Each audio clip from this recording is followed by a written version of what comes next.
Tudo E bem, claro? também, e também aqui na IGTV. Então, normalmente o pessoal assiste bastante lá no YouTube e na IGTV, tá bom? Ah, que bom. Então, pessoal, sejam bem-vindos, né, a esse terceiro episódio da terceira temporada do Bioprop Entrevista.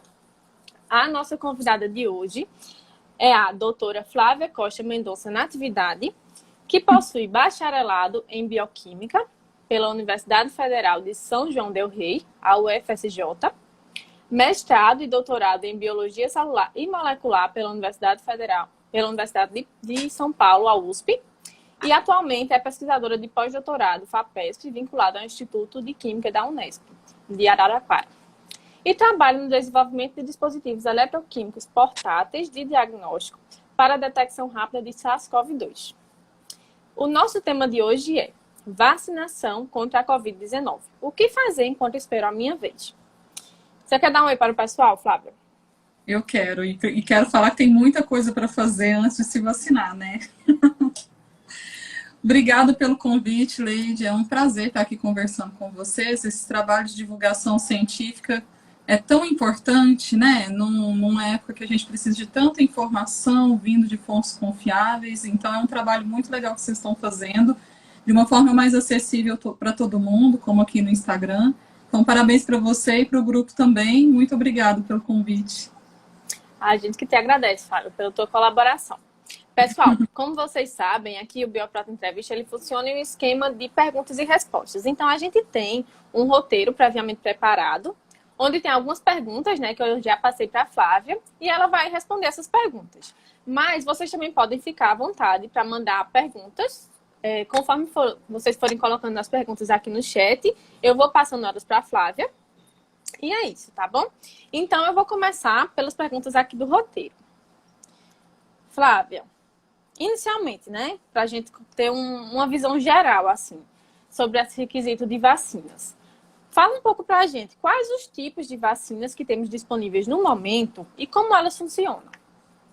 Bom, se a gente for falar a nível mundial, a gente tem várias vacinas disponíveis, fabricadas de diferentes formas e com diferentes eficácias também. Só que aqui no Brasil, atualmente, nós temos duas, né? Recentemente, a gente teve uma boa notícia, que foi o pedido aprovado de registro definitivo da vacina da Pfizer pela Anvisa, mas essa vacina ainda não está disponível para vacinação para os brasileiros, né? Para vacinar os brasileiros. Então, atualmente, a gente tem a Coronavac, que é a vacina desenvolvida pela Sinovac na China, em parceria com o Instituto Butantan, aqui de São Paulo. E nós temos a AstraZeneca Oxford, que é desenvolvida pela Universidade de Oxford, no Reino Unido, junto com o laboratório da AstraZeneca, a farmacêutica AstraZeneca, né? Então, eu acho que eu vou dar uma geral de como essas vacinas são fabricadas e como elas funcionam, e que pode ter alguma dúvida de alguém, a gente vai conversando. Vocês fiquem à vontade para mandar dúvidas. Se a gente não conseguir responder, a gente pesquisa e coloca lá nos comentários depois, não tem problema. Né, Leide? Perfeito, Flávia, isso aí. Então, gente, a Coronavac, que é a vacina da Sinovac, é a vacina mais tradicional que nós temos. É a forma mais tradicional de produzir vacina. Como que é feito? É feito um cultivo de vírus. No caso da Coronavac, é feito um cultivo de vírus, uma replicação viral em células renais de macaco, de chimpanzé. E essa cultura ela é tratada com molécula para ativar essa cultura de vírus, para impedir que ele replique dentro da nossa célula. Então, é tratado com uma lactona. Então, o que a lactona faz? Ela impede o vírus de replicar, mas mantém todas as estruturas dele. Então, quando a gente receber, espero que seja breve, a vacina, se for a Coronavac, nós vamos receber uma vacina de vírus inteiro. É o vírus inteiro, com todas as estruturas dele, mas que não causa doença, porque ele não replica dentro da célula. Porque todos os vírus, sem exceção, eles precisam invadir uma célula para replicar lá dentro, e aí que causa doença, devido a essas intercorrências da própria replicação viral. Eu estou olhando aqui porque eu fiz uns bullets para poder não esquecer de nenhum ponto. Então, gente, a Coronavac, quando a gente ouve no telejornal falando assim, não chegou o IFA para o Brasil, que é o ingrediente farmacoativo, a gente está falando exatamente dessa cultura de vírus inativado. Né? Então, o Brasil depende da importação do IFA para produzir a vacina aqui. Chegando lá no Butantan, a cultura de vírus inativado ela é misturada com uma... Ah, obrigada, um comentário da Flávia. Ela é misturada com adjuvantes à base de alumínio. Por que alumínio? Porque o alumínio ele é irritativo, ele causa inflamação. Então, quando a vacina é aplicada, é chamado células do sistema imunológico para aquele local, para poder avisar que algo está errado. Então, a injeção acontece no paciente, então a Coronavac não causa doença, porque o vírus está inativado, né? Agora chega o ponto da imunologia, que eu quero comentar com vocês. Dentro lá das nossas células, quando a gente recebe o vírus inativado, é um corpo estranho. E as células do sistema imunológico estão ali atentas naquele momento, né? Então, gente, a gente tem um tipo celular chamado de APC, células apresentadoras de antígenos, e essas células são sensoras. Elas reconhecem que algo está errado, vão lá e fagocitam, englobam aquele micro-organismo que é invasor. E acontece isso com o vírus a vacina de vírus inativado também. O vírus é englobado pelo fagócito, pode ser um macrófago, célula dendrítica, um neutrófilo. Todos esses são células apresentadoras de antígeno. E o mais surpreendente é que essas células apresentadoras de antígenos, elas picotam o vírus em pequenos pedacinhos e expõem esses pedaços de vírus na superfície da célula. Por isso que ela é apresentadora de antígeno, ela está mostrando para o sistema imunológico pedaços do vírus, que é o antígeno. Então, algo está errado naquela célula infectada.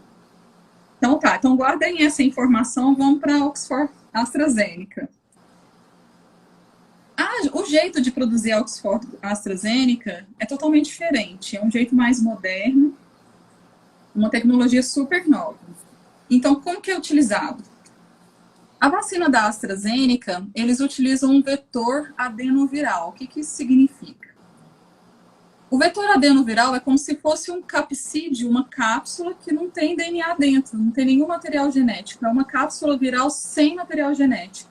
E essa cápsula viral, esse capsídeo, ele foi purificado de adenovírus de chimpanzé, que não causa doença em humanos e não consegue replicar. Então, o vetor chama ChAdOx. Eu até achei interessante, porque o ChAdOx significa o CH de chimpanzé, AD de adenoviral e Ox de Oxford. Para quem é nerdinho de plantão, como eu. Então, o ChAdOx, dentro do ChAdOx, do vetor adenoviral, existe um pedaço de RNA que é correspondente a uma proteína super importante do SARS-CoV-2, que é o vírus que causa Covid, que é a Spike. A proteína Spike, gente, é aquela proteína, todo mundo já viu no jornal, quando eles mostram o vírus, que ele é redondinho, aí tem o DNA, o RNA lá dentro, e de fora tem uma coroa de proteínas, as espículas. Por isso o nome dele, de coronavírus, de vírus de coroa. Então a proteína Spike é exatamente essas espículas, essas coroinhas. E elas são importantes. Tá chiando um pouquinho para mim, tá bem para você?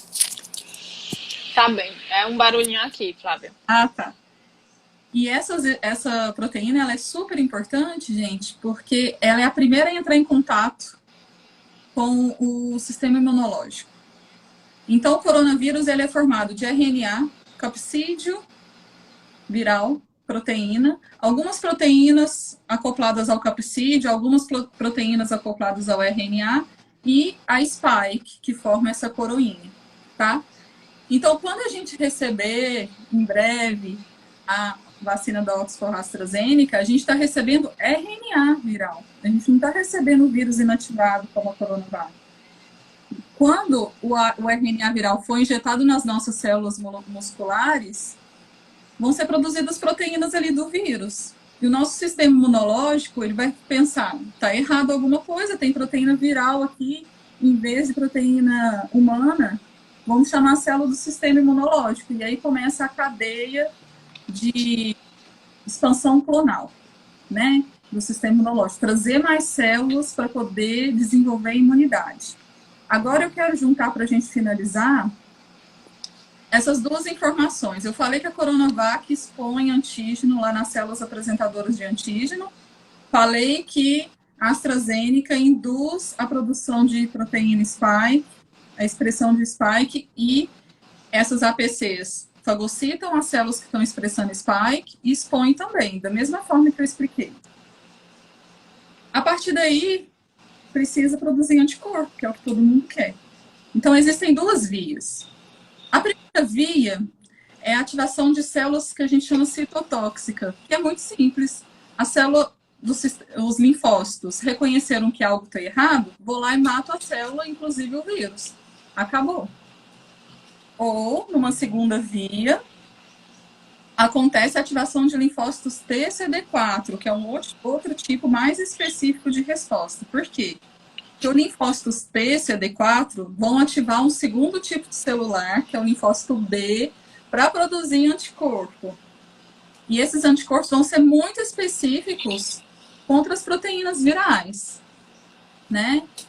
Então, é interessante que a gente produza anticorpo porque eles são mais específicos, mas pode ser, alguns vírus não induzem a produção de anticorpo, que é o que a gente vê falando, induz pouco anticorpo, precisa de uma dose de reforço. Não tem problema não ativar anticorpo, gente, desde que a outra via da imunidade celular esteja sendo ativada também. Então, é importante criar uma imunidade. Formar anticorpo, muitíssimo importante, mas a gente tem outras vias de preparação do sistema imunológico. O racional da vacina é que a gente prepare o nosso organismo para uma infecção que pode ser que venha. Quando essa infecção vier, nosso organismo já conhece aquele antígeno, já conhece o corpo estranho e já está pronto para defender. É tanta coisa complexa que eu tentei resumir assim em 5 minutos, não sei se ficou claro. Se não tiverem claro, eu posso repetir alguma parte. O que vocês acharam? Eu achei que ficou super claro, Flávia. Se o pessoal tiver alguma dúvida, eles vão colocando aí e a gente vai respondendo. Então tá bom. Bom, como não apareceu nenhum agora, vamos conversando então sobre essa segunda questão aqui, né? Eu acho que é uma pergunta que não quer calar, né? Seriam essas vacinas eficazes contra essas variantes que têm surgido, né, aqui no Brasil? Sim. São eficazes. Eu fui procurar antes da gente vir aqui conversar, que eu estava em dúvida se a AstraZeneca era eficaz contra a nova variante. É eficaz, sim. Quero fazer só um comentário antes de falar exatamente isso, gente. Eu já vi até no telejornal as pessoas se confundirem. Falar linhagem e variante como sendo a mesma coisa. Não são a mesma coisa, gente. Vamos pensar aqui comigo uma analogia do nosso dia a dia. Vamos supor que eu tenho um carro, eu tenho um HB20. E aí eu comprei o HB20, assim, como dizem em Minas, queixo duro, não tem nada no HB20. E aí a rodinha do HB20 é de alumínio mesmo.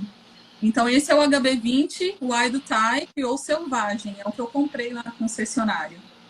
Se eu coloco rodinhas de liga leve, é uma variante. Ele continua sendo um HB20, não mudou nada. Mas ele tem um diferencial, a rodinha ali é de liga leve. Agora, se eu troco meu HB20 hatch por um sedã, é outro carro. Aí é uma linhagem nova. Então, é importante a gente pensar isso. O que a gente está vendo aqui no Brasil, no Reino Unido, na África do Sul, são variantes. São partes do vírus que foram mutadas. Não o vírus inteiro que está mutado, porque isso gera um terrorismo, um medo na gente, um sufoco. Meu Deus, é um novo vírus. Não é. É o mesmo vírus que sofreu mutação. Tá? Então, ainda é muito cedo para a gente falar com certeza que as vacinas são eficazes para essas variantes. Falar com muita certeza, mas a gente está vendo que sim. A Fiocruz mostrou recentemente num estudo em laboratório que as células em cultura são capazes de produzir anticorpo antivírus mutado, tanto a sul-africana não, desculpa, esquecem isso que eu falei. A sul-africana, a AstraZeneca não é eficaz, mas a do Reino Unido e a variante brasileira, sim. E aí eu quero deixar uma pulguinha atrás da orelha para todo mundo. Não tem resposta isso. É uma opinião baseada em fatos só. Você concorda comigo, Leide, que Se eu uso uma vacina de vírus inteiro, eu tenho mais chance dela dar certo com as variantes, porque eu estou produzindo anticorpo para todos os pedaços de vírus, não somente uma proteína. No caso da Oxford AstraZeneca, é uma vacina de proteína única, que é a Spike, que é a proteína da coroa, né? Então é interessante uma vacina que seja... O interessante da vacina de vírus inteiro é que eu vou produzir anticorpo para várias partes do vírus, então pode ser que ela seja mais eficaz contra as variantes que tem e que vão surgir. Mas a gente não pode falar isso com certeza. Está acontecendo um estudo do Butantan aqui na cidade de Serrana, que é próximo onde eu estou aqui. Eu moro em Ribeirão Preto atualmente e faço trabalho em Araraquara e em Ribeirão, são cidades próximas. Em Serrana, o Instituto Butantan vacinou toda a população, 40 mil pessoas. E aí vai ser interessante porque a gente vai conseguir dados sobre se a pessoa infectada é capaz de transmitir vírus, quanto tempo acontece a imunidade, qual tipo de anticorpo é produzido, porque todo mundo está vacinado naquela cidade. A gente vai alcançar uma imunidade de grupo ali, né? Então a gente vai ter essas respostas daqui a pouco com mais certeza. Ô, Flávia, uma dúvida minha mesmo. Tu sabe dizer se nesses estudos com as variantes tem sido encontrado mutação na proteína Spike? Sim, na Spike. Se eu não me engano, 3 mutações ou 6. Depois a gente pode pesquisar aqui. Da variante brasileira são na Spike. Então, uma vacina poderia fazer uma vacina de proteína N, por exemplo, que é a que está dentro do capsídeo, que não são mutação ainda. A gente vai ter que ir mudando. Como acontece com a vacina da influenza. Todo ano tem que vacinar, né? Ou dar prioridade ao uso, por exemplo, da Coronavac, né? Que é de vírus inteiro, né? Depois do estudo de Serrana, aí a gente vai ter mais certeza disso, né? Espero que seja isso mesmo.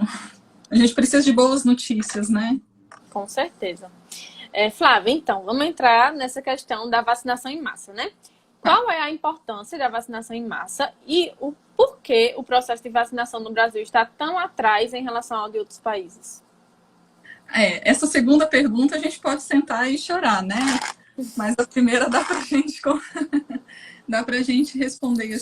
A importância da vacinação em massa é criar uma imunidade de grupo, ou muita gente fala de imunidade de rebanho, que é quando a gente tem um grupo tão imunizado que se uma pessoa está infectada, ela não passa para outra, e a transmissão viral ela se perde numa pessoa só.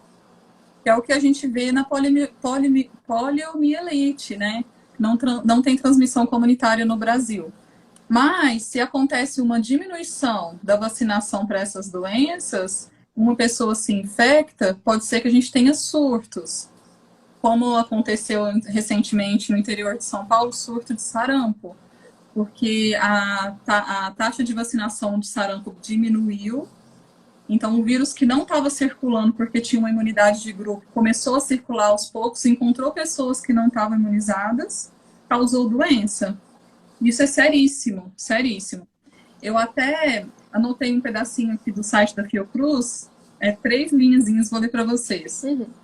A proporção de uma população que precisa ser vacinada para que seja mantida a imunidade de rebanho varia conforme a doença. Para sarampo, 95% da população precisa ser vacinada. Para poliomielite, que é menos contagiosa que o sarampo, é de 80%. Quando ela deixa de existir, surge um risco de contaminação da população inteira. Então, a gente só vai se ver livre da pandemia do coronavírus quando tiver vacinação em massa. Não tem outra forma. A nossa esperança é a vacinação, né? E a gente ainda está aprendendo muito sobre o desenvolvimento da imunidade contra a Covid. A gente vê que alguns produzem anticorpos, outros não. Então, só a estratégia de vacinação que é a nossa esperança mesmo, sabe? A gente não sabe como é o comportamento do vírus, não sabe se vai ter outras mutações daqui para frente. Essa é a parte pessimista, né? Então, é comum que algumas pessoas recebam a vacina e não se tornem imunizadas. É muito comum que isso aconteça. Então, por isso que é importante que a massa esteja vacinada.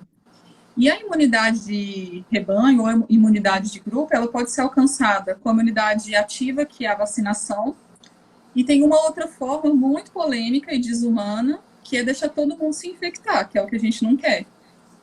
Recentemente, a gente viu alguma coisa parecida com isso em Manaus, né, no primeiro surto de Manaus, que grande parte da população se infectou.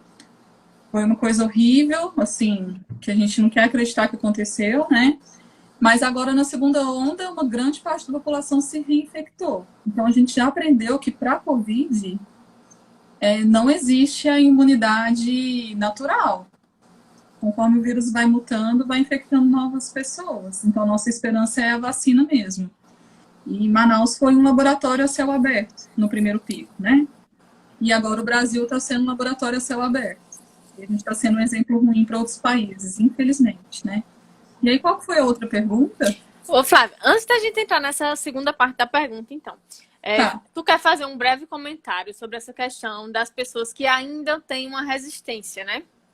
A tomar vacina. Eu acho que a essa altura de campeonato, como muita gente já tem tomado e tal, apesar de estar lento o processo, o pessoal tem, vamos dizer, aceitado mais a vacinação, inclusive tem gente querendo entrar na frente do outro e não tá nem bonito, né, a situação, inclusive aqui no Brasil.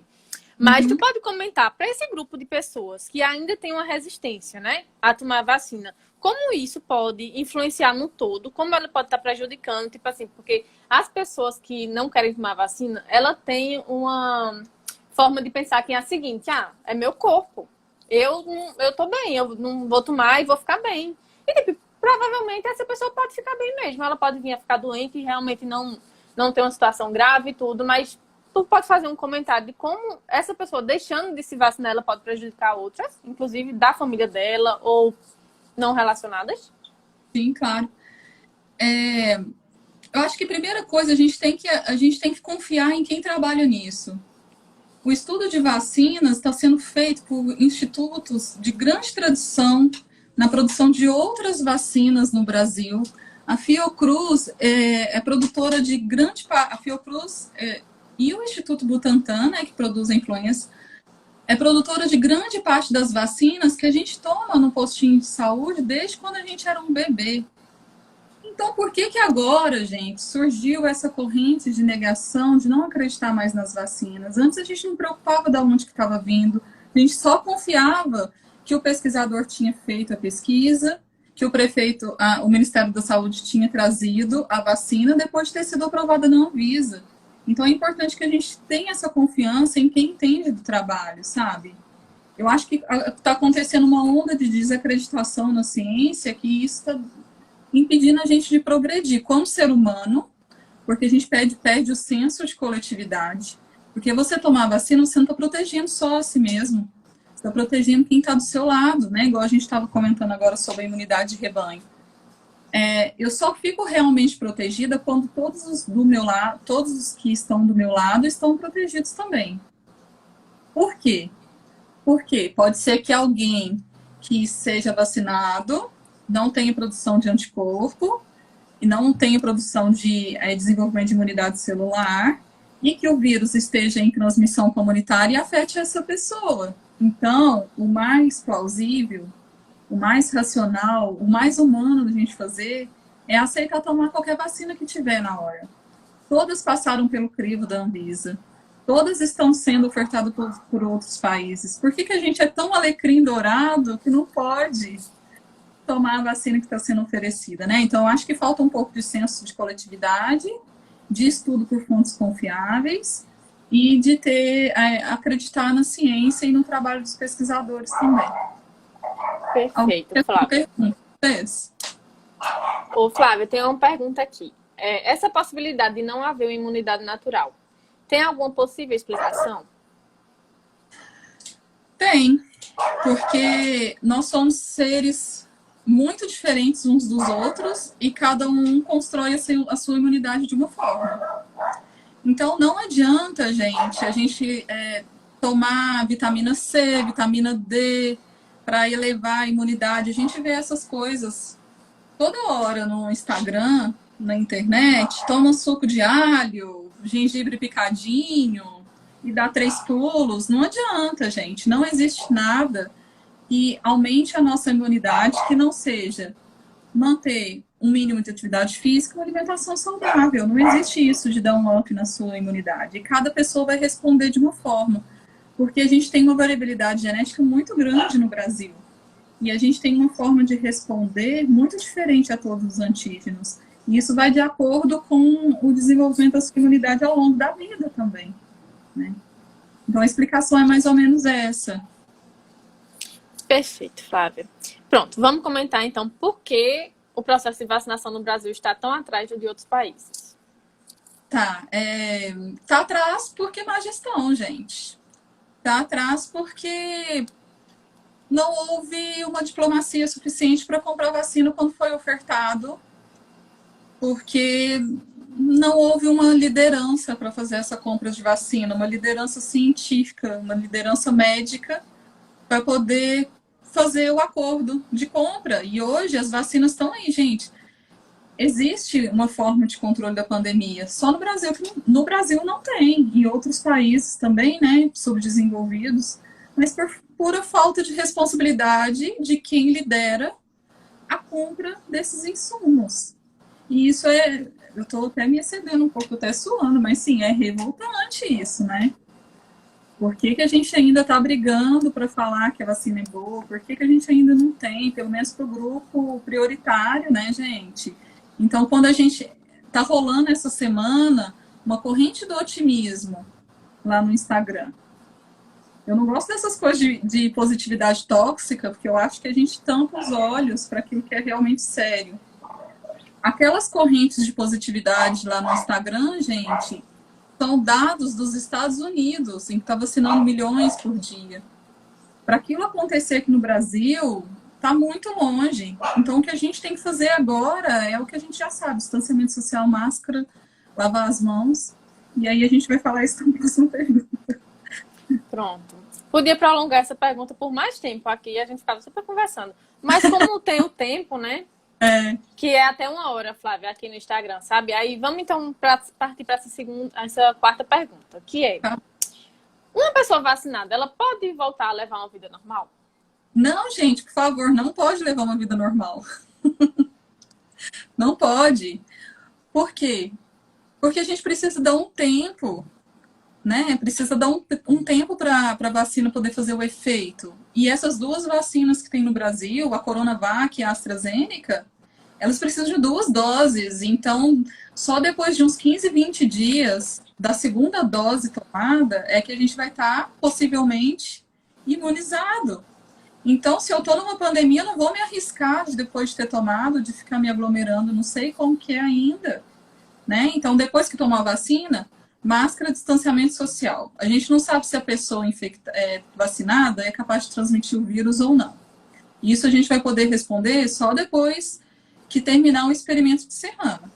Enquanto isso, não aglomerar, vacina, lavagem das mãos. Não tem nenhuma outra boa resposta para isso. A gente não vai sair dessa tão rápido assim, né? Infelizmente. Eu não quero ser pessimista na live. Eu quero só ser realista. A gente precisa tomar uma postura de coletivo, né?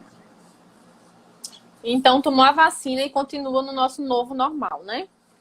Máscara segue normal, isolamento, seguindo tudo direitinho.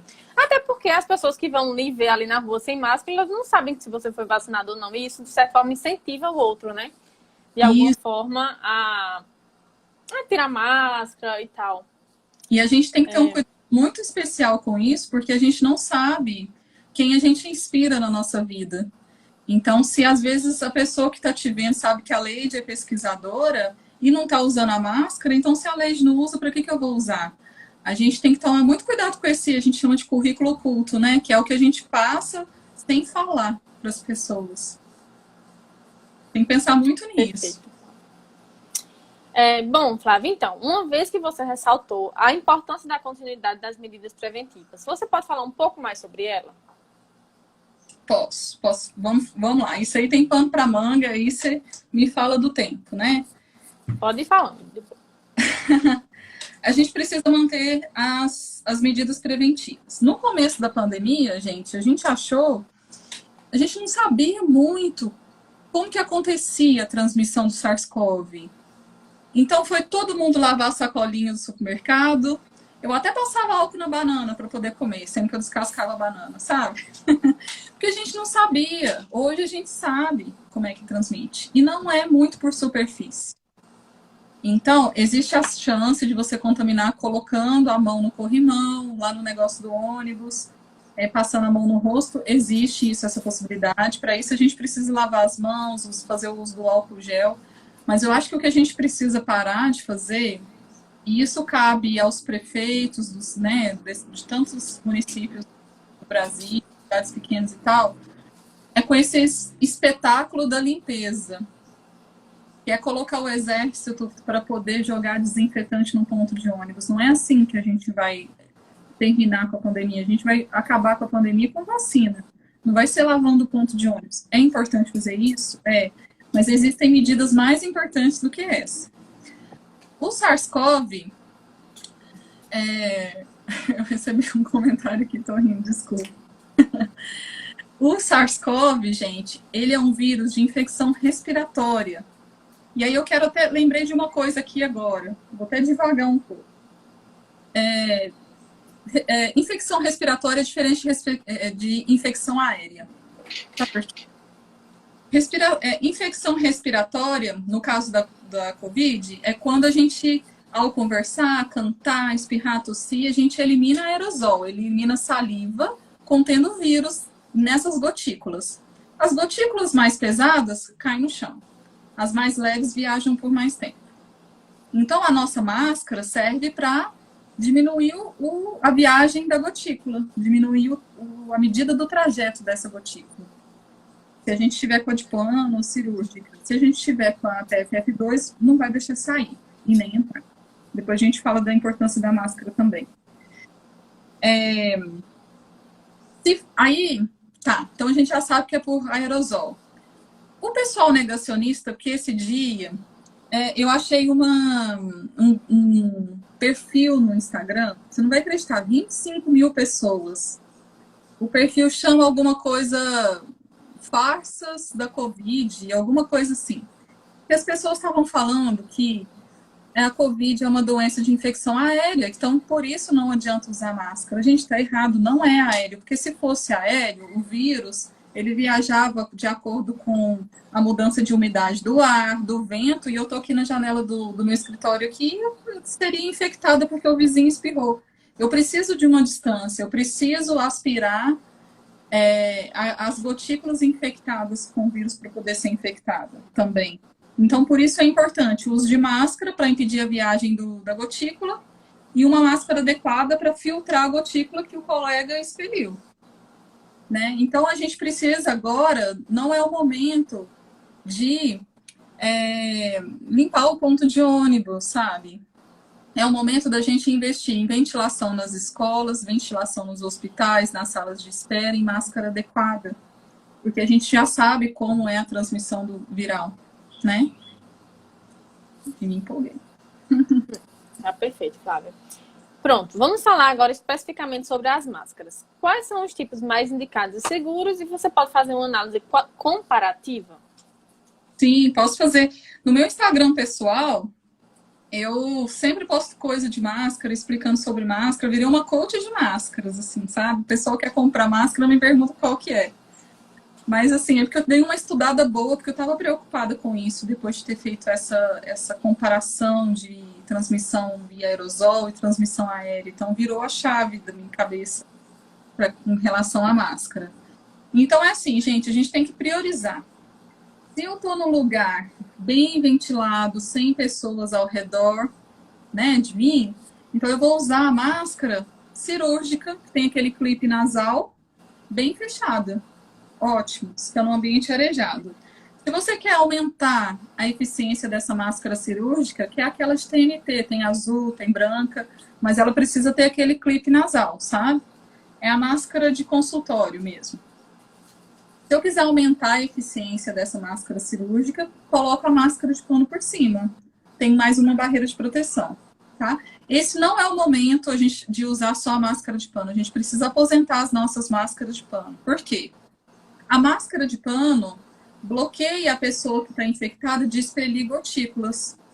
Bloqueia um pouco, né? Das gotículas viajarem pelo ar até alcançar outra pessoa. Diminui o trajeto da viagem delas. Mas elas não impedem a nossa respiração de gotículas infectadas que a pessoa liberou, que está do nosso lado. Então, nesse momento de elevada, de uma escalada crescente do número de casos, com essa cepa que parece não, né, que é mais transmissível, a gente não sabe se ela é mais virulenta, se ela causa mais doença, mas ela é mais transmissível. Então, nesse momento, é hora da gente investir numa máscara PFF2 ou N95. É a mesma coisa. Só a máscara PFF2 e N95 tem o selo do Inmetro, tem que ficar atento nisso. Porque lá no Mercado Livre tem um monte de máscara pirata, KN95. Esses dias eu vi até o povo da novela da Globo usando a KN95, que é errada. A N95 ela tem que amarrar aqui atrás na cabeça, não é de orelha. E ela é bem fechadinha no rosto, bem vedada. Eu achava que essa máscara era muito abafada. Não é, gente. Ela é até melhor do que a cirúrgica, porque ela não fica grudando na boca. Então, ela é tipo um bico de pato. Eu tenho até um aqui. Deixa eu pegar. Pode mostrar, tá? Ela é em formato de bico de pato. Então, ela não encosta o nariz. E aí, uma dica da coach de máscaras é que quando vocês forem comprar, gente, depois dessa live, as pessoas que estão assistindo, dê preferência às máscaras que tem essa espuminha aqui no nariz. Porque dá pra ver que tem uma espuminha? Dá, né? Sim, tô vendo. Essa espuminha aqui impede que aquele ferrinho machuque o rosto, porque se não tiver o ferrinho, a espuminha, gente, é horrível, não dá pra usar. Essa aqui eu comprei... Tem N95 que é ferrinho e tem essa que é espuminho, né? Isso, vai depender da marca que você escolher. Uhum. Essa aqui é a Carpac, tem a espuminha. Tem umas caras da 3M que também tem, mas é só perguntar para quem tá vendendo que ele vai falar. Porque só de ferrinho fere o nariz. Então, às vezes, a gente compra uma muito baratinha e não dá conta de usar, porque o ferrinho machuca o nariz. Então, tem que ter essa espuminha, a dica. Essa aqui eu comprei em Ribeirão por R$10, R$10,80. E aí, eu comprei 5 e faço uma semaninha. Então, na segunda-feira eu uso uma, na terça eu uso outra, na quarta, e assim sucessivamente. De forma que na segunda-feira eu uso a mesma que eu usei na segunda passada. Então, eu deixo as máscaras em quarentena. Porque alguns estudos mostram que o vírus, a cada 24 horas, a gente baixa 1000 vezes o número de partículas virais de superfície. Então, eu já deixo uma semana, que é o que o pessoal de um perfil chama qual a máscara. Depois eu posso comentar na live para o pessoal poder ver. Eles sugerem que a gente faça a semaninha de quarentena para não ter problema de ter a máscara estar infectada, sabe? E aí, no site do Leroy Merlin ou do Mercado Livre, você compra a partir de R$3. Então, nesse momento, você vai gastar R$15 por semana, vai ficar protegido e você pode reutilizar até que ela esteja bem vedada. Para descobrir que está vedado, só soprar. Se sair muito ar aqui ao redor, não está vedado bem. Aí você compra outra ou troca por uma nova. Mas por uns 2 meses, tranquilo, fazendo esse esquema de semaninha. Vai gastar R$15. Se você for comprar a máscara da Lupo, que está sendo bem usada, é R$20. Então é melhor você comprar todas essas que é a mais adequada para esse momento. Essa aqui, ela vai filtrar o ar que você está eliminando e vai filtrar o ar que você está respirando. Então, a chance de você se infectar usando essa máscara diminui bastante. Claro, gente, que nenhum EPI é 100% seguro, né? Mas a gente está aumentando a chance de não se infectar usando a N95. Perfeito, Flávia. Eu lembro que no começo, no ano passado, né, tava bem cara essas máscaras. Deu uma baixada, não foi? Agora Sim, tá mais acessível, né? Tá mais acessível porque no começo da pandemia a indústria não estava preparada para poder produzir tanta máscara como a gente precisava, né? Então agora a indústria já se restabeleceu. Então já é possível comprar esse tipo de máscara E tem que prestar bastante atenção se tem o selo do Inmetro, porque só as que têm o selo do Inmetro são realmente N95 ou PFF2. A partir de R$ 3 acha, mas tomem cuidado com esse araminho, porque machuca muito o nariz. Certo, Flávia, trazendo para nossa realidade, vamos dizer assim. Ok, se puder, fique em casa. Se você não puder, vai lá, pegar o transporte público, você tenta usar uma N95, não é isso? Isso. Se vai no supermercado, N95. N95. Se for colocar o lixo lá embaixo, uma cirúrgica, tá ok. Tá bom. Você não vai encontrar muitas pessoas. Supermercado, ambientes fechados, consultório médico, né? A gente não consegue parar toda a nossa vida por um ano, é impossível, ninguém consegue fazer isso, né? Então a gente tem que continuar fazendo as atividades com responsabilidade, usando a N95, evitando de encostar nos lugares, se tiver sintoma, ficar em casa. Não existe esse negócio de estou com sinusite. Numa pandemia de vírus respiratório, qualquer sintoma pode ser Covid, sabe? Então, não. Ai, só é uma alergia, só é sinusite, minha rinite está atacada hoje. Não, gente, se você está espirrando, está com coriza, está com a garganta inflamada, começou a tossir, você é um caso suspeito. E agora a gente está começando a temporada desses problemas respiratórios, né? A partir de março a junho, eu acho que é. Então, é o momento da gente ficar mais atento ainda. Começou com algum sintoma? Sou um caso suspeito. E a gente precisa ter responsabilidade quanto a isso, né? Uhum. Ô, Flávio, o pessoal tá falando também bastante de colocar 2 máscaras. E aí, 2 máscaras de tecido? Tem algum efeito? É indicado, não é? Eu acho que 2 de tecido não adianta, porque vai ficar uma escorregando sobre a outra e você vai acabar perdendo a vedação delas. Eu acho que o ideal é você colocar a TNT, que já é específica para bloquear um pouco de aerosol, né? E colocar de tecido por cima. Ou então larga essa de tecido por enquanto e compra a PFF2. Você vai acostumar, né? Flávia, me diz uma coisa. Eu também vi um dia desses um teste com fósforo. Você já viu esse teste? Você sabe se funciona? Você sabe qual é o teste que eu tô falando? Eu fiz o teste. E aí? Não sai ar. Não sai, né? Não sai. Porque sai tão pouco que ele é tão filtrado que parece que ele dissipa e não apaga o fósforo. É assim, gente, o teste. Coloca a máscara de pano, aí tem o fósforo, você tenta soprar para apagar o fósforo, ele apaga. Quando você põe ele em 95, não apaga o fósforo. Mas consegue respirar bem. Comprem para vocês verem. Consegue respirar bem, não é muito abafado. Desde que ela fique confortável no rosto, né? Porque senão a gente arruma uma agonia com aquele negócio no rosto, não dá conta, não adianta. Aí vai ficar com a N95, mas não consegue ficar com ela, né? Não faz sentido. Flávia, tem os comentários, mas é mais, te parabenizando pela explicação, que tá super clara. E também pedindo um post pra tu aí sobre essas dicas das máscaras. Eu já vi que tu postou lá nos stories várias coisas, né? Mas eu acho que tem gente cobrando aí em forma de post. Aí você analisa. Um perfil no Instagram que é pessoal mesmo, não é nada profissional, assim, que eu compartilho umas dicas, alguns estudos, explico alguns artigos, de vez em quando eu apareço para falar alguma coisa. E eu resolvi falar sobre isso no meu Instagram pessoal, porque eu acho que às vezes chegam perguntas pra gente, é importante a gente divulgar essas perguntas, né? Então eu discuto lá. Então, se vocês quiserem me procurar, depois você doutora.flavia Bioquímica. E lá tem um destaque explicando tudo sobre essas máscaras PFF2, N95, qual que é a melhor. E tá tudo lá.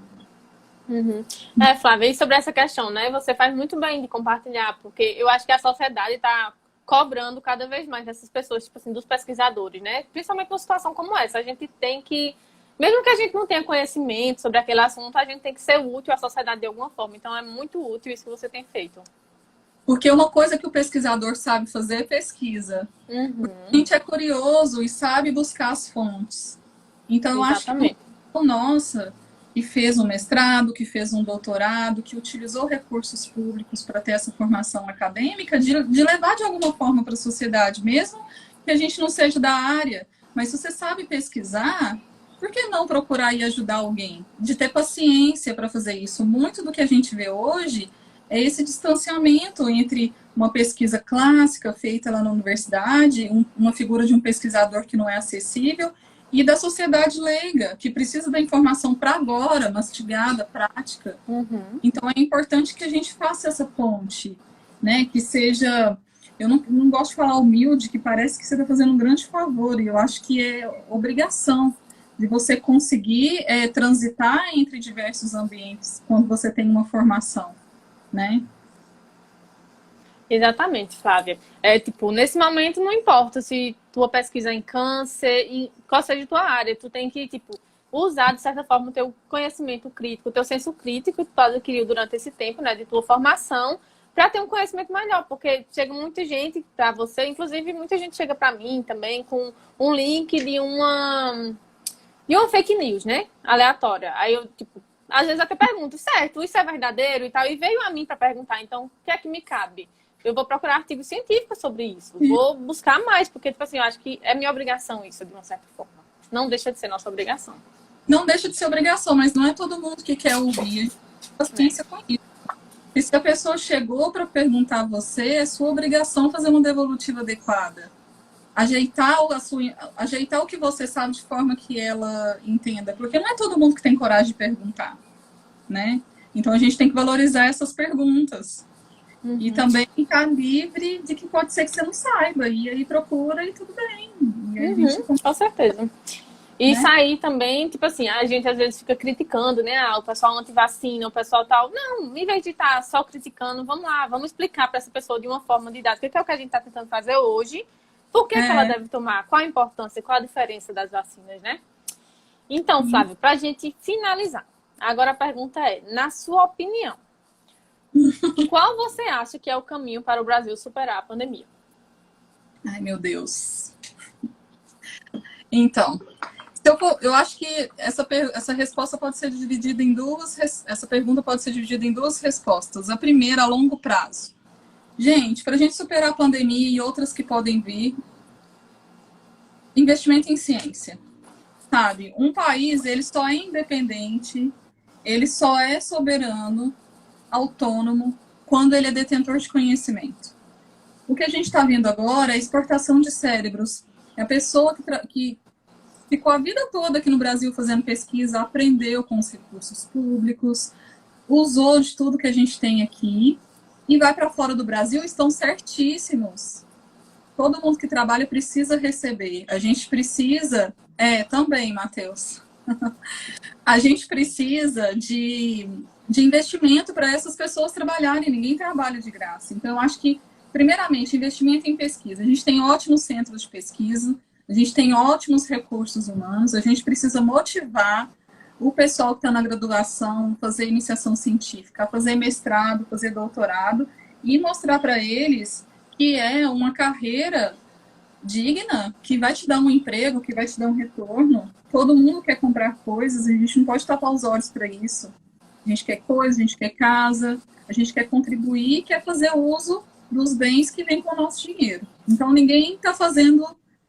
Todo mundo está trabalhando, né? E eu acho que investimento é essencial. A médio prazo e curto, gente, eu acho que a testagem em massa precisa ser feita, pelo menos dos pacientes sintomáticos. Porque só com a testagem em massa, atualmente o teste padrão é PCR, que é muito caro, né? Tem uns testes rápidos que ajudam, mas não são os mais adequados. Só com a testagem em massa é que a gente vai conseguir fazer um isolamento social direcionado. Isolar os doentes, impedir disseminação viral. No Brasil utópico, a gente tinha que fazer a testagem dos assintomáticos também.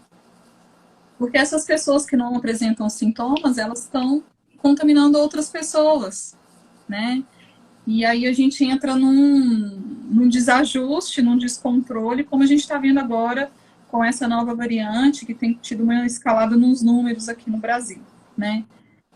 E para resolver a pandemia, vacinação em massa, para todas as idades, antes que o Brasil vire uma sopa de variantes e que não tenha vacina suficiente para a gente, suficientemente boa para a gente, é preciso vacinar para ontem. É preciso comprar vacina e começar a vacinar o grupo prioritário, as pessoas que trabalham em público, os professores. As crianças estão sem aula há muito tempo, então é preciso vacinar esses profissionais que tratam com o público, né? Para a gente poder voltar à nossa rotina com os cuidados necessários, obviamente, mas voltando aos poucos com todos os cuidados, né? É isso que eu acho, assim. Uhum. Nossa, ficou muito claro. Eu amei a live de hoje, né? Eu acho que a gente teve uma troca muito rica. Pessoal, se vocês tiverem mais alguma dica, alguma pergunta, vocês podem colocar aí embaixo, certo? E, Flávia, te agradeço mais uma vez, né, por ter topado. Você já fez outra colaboração com a gente, né? Que é no outro programa que a gente tem, né? Para o pessoal que não tem assistido.